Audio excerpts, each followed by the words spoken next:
안녕하세요. 오늘은 궁예에 대해서 알아보겠습니다.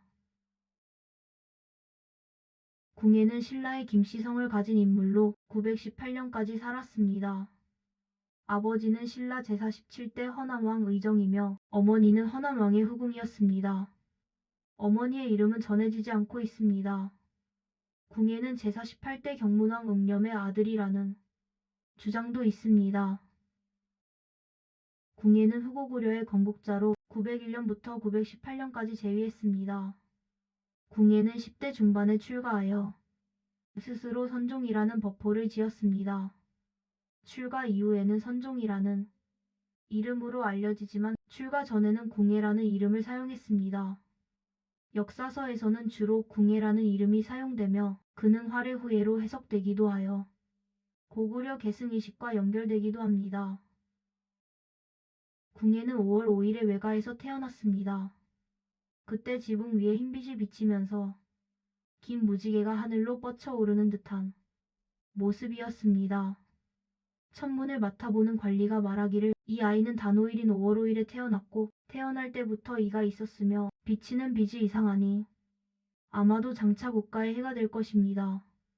그러니 기르지 말아야 합니다. 라고 했습니다. 왕은 내시에게 명령하여 궁예를 죽이도록 했습니다. 내시가 궁예를 포대기에서 빼앗아 다락 아래로 던졌습니다. 그러나 유모인 여종이 몰래 그를 받아서 키웠습니다. 실수로 손으로 눈을 찔러 한 눈이 멀게 되었고 둘은 멀리 외진 곳으로 떠나 살았습니다. 궁예는 10대 중반이 되었지만 여전히 장난이 심하고 놀이에만 관심이 있었습니다. 그러자 여종이 궁예를 불러오되게 책망했습니다.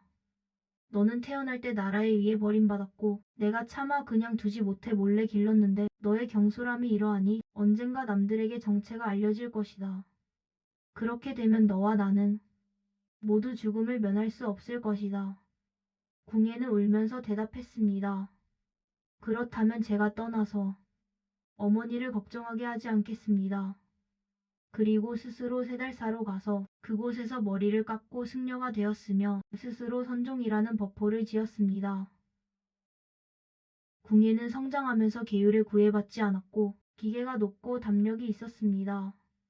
어느 날 그는 재를 올리기 위해 가던 중 까마귀가 물건을 물고 있다가 그의 바리떼 안에 떨어뜨렸습니다. 그 물건을 보니 상아로 만든 점대에 왕이라는 글자가 쓰여 있었습니다. 888년 진성여왕은 자신이 의지하던 숙부이자 후견인이 위용이 죽은 후 젊고 잘생긴 남자들을 불러들여 요직을 맡겼습니다.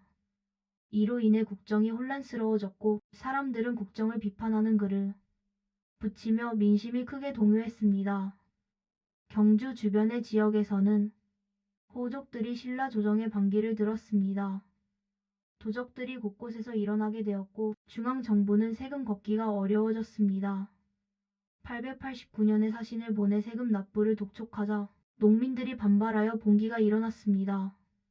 이러한 혼란 속에서 기원은 죽주를 기반으로 한 도적의 우두머리로 떠오르며 독자적인 세력을 형성해 나갔습니다. 궁예는 기원에 의탁해 있었는데 기원은 궁예를 업신여기고 무시하며 그를 대우하지 않았고 궁예는 불안한 마음으로 기원의 부하들과 결탁하여 세력을 확장해 나갔습니다. 3년 후인 892년의 궁예는 자기 세력을 모아서 당시 세력이 강했던 양길에게 투항했습니다. 양길은 궁예를 잘 대우하며 지휘관을 맡기고 치악산 부근의 영월, 평창, 울진 등 여러 지역을 병합했습니다. 894년에 궁예는 명주에 들어갔습니다. 따르는 병사 3,500명을 14개 부대로 나누고 여러 부장들을 임명하며 본격적인 세력을 형성하고 장군으로 칭했습니다. 궁예는 병사들과 함께 즐거움과 괴로움, 어려움과 편안함을 나누었고 상벌에 있어서 공정하게 처리했습니다. 궁예는 인제, 화천, 철원, 금성 등의 성을 차례로 격파하고 통합했습니다. 그의 군세가 매우 강해지자 예성강 지역의 무리들 중 많은 이들이 항복해 왔습니다.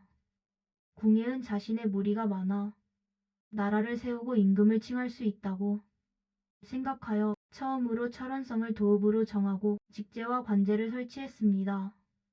이때 왕건도 송악에서 와서 위탁하게 되었고 철원의 태수로 임명되었습니다.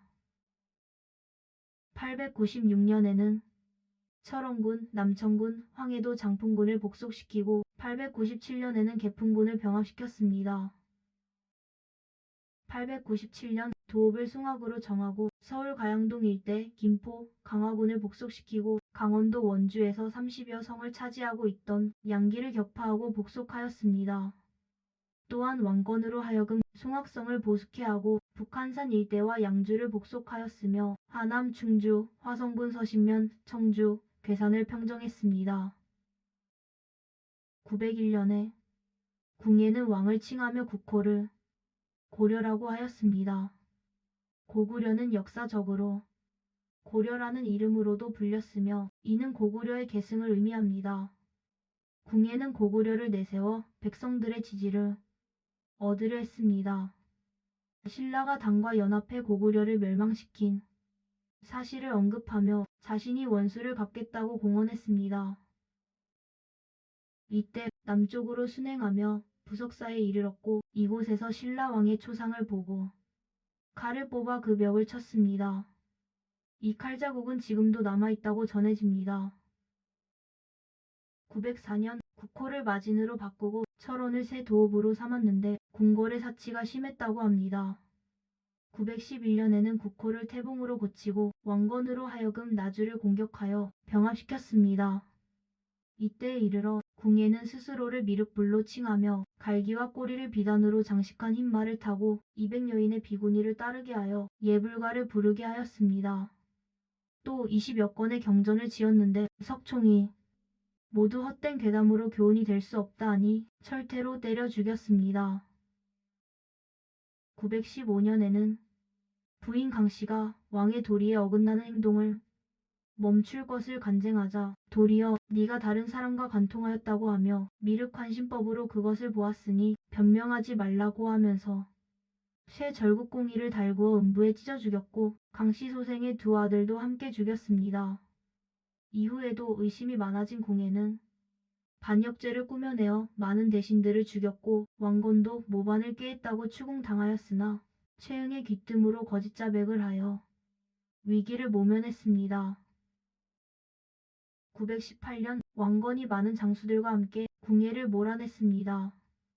궁예는 산골짜기에 숨어 이틀 밤을 머물렀는데 허기가 심해지자 보리 이삭을 몰래 잘라 먹다가 강원도 평강군에서 백성들에 의해 살해되었습니다. 궁예의 기록은 고려 중기의 김부식에 의해 쓰여졌으므로 사실상 어느 정도는 왜곡되었다고 보는 것이 마땅합니다. 구독을 눌러주시면 더 알찬 내용으로 찾아뵙겠습니다. 편안한 밤 되십시오.